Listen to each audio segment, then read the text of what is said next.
Don't you love it when you make a mistake and something great happens? Well, that's what happened to me the other day, and I created a fun technique that I'm calling faux snakeskin. With all the beautiful soft ribbons, paper flowers, and rhinestones, there's no end to the beautiful embellishments available for making feminine cards. But when it comes to making the cards for the men in your life, embellishment choices are much more limited. Faux snakeskin creates an interesting effect, and it's easy and fun to do. Let me show you the tools and supplies you're going to need to create faux snakeskin for yourself. First, you're going to need a piece of paper towel. Now, the paper towels that I found that work the best for this technique are Bounty quilted. So get some Bounty quilted paper towels and you'll be ready. I'm going to use some Potter's Clay Memento ink. However, you can make your faux snakeskin any color you want.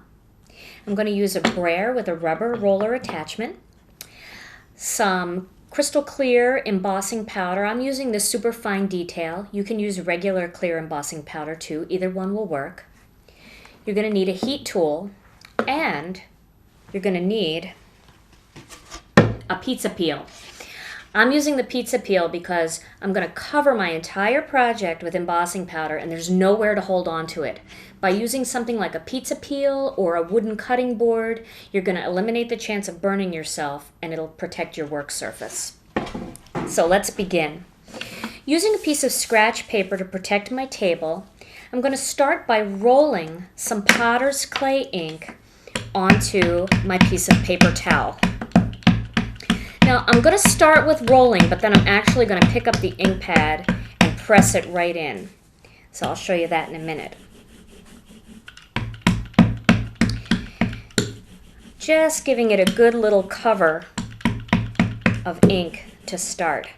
This is a very messy technique on your fingers, but that's okay. You wash up pretty easy.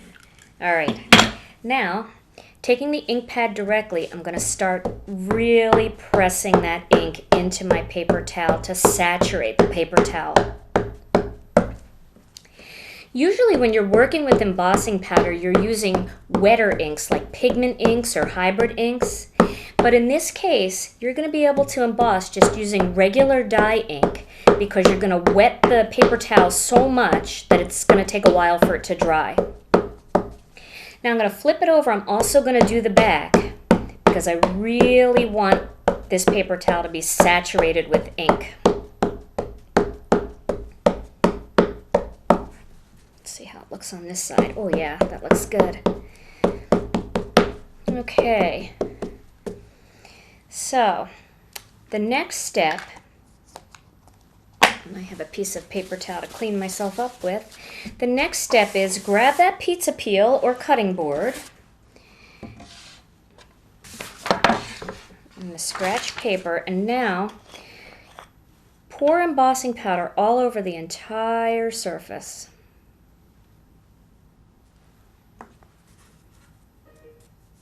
Like that.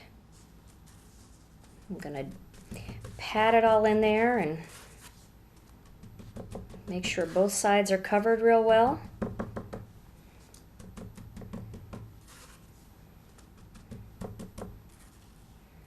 And now I'm going to remove my scratch paper with my embossing powder. I can put that back in a little bit. Okay. Now I'm going to get my heat tool and watch as this turns into faux snakeskin right before your eyes.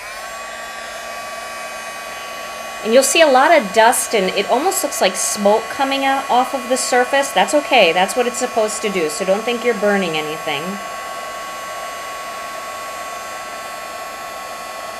Can you see how that embossing powder is just seeping down into the little holes, creating a shiny, textured surface?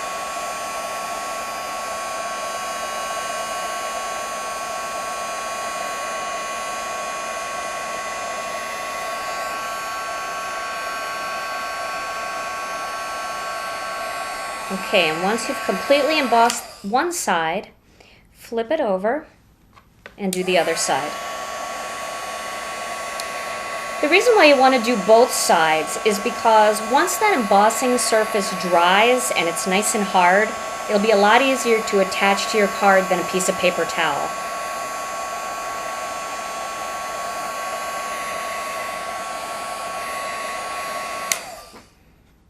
Okay, I'm going to flip it back over again and just make sure everything else on this side is completely done.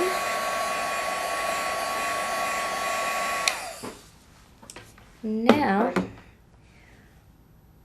we're going to zoom in and you can see what the snake skin looks like close up.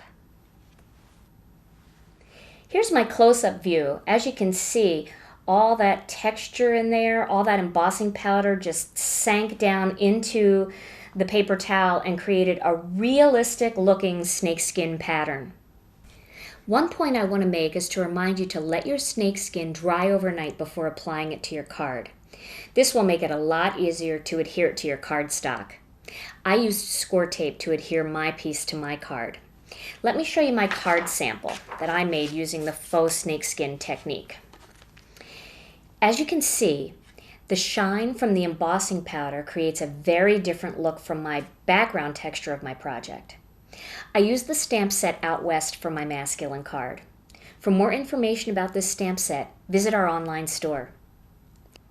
Try adding faux snakeskin to your Father's Day cards, little boy birthday invitations, or your scrapbook page of your day at the reptile exhibit at the zoo.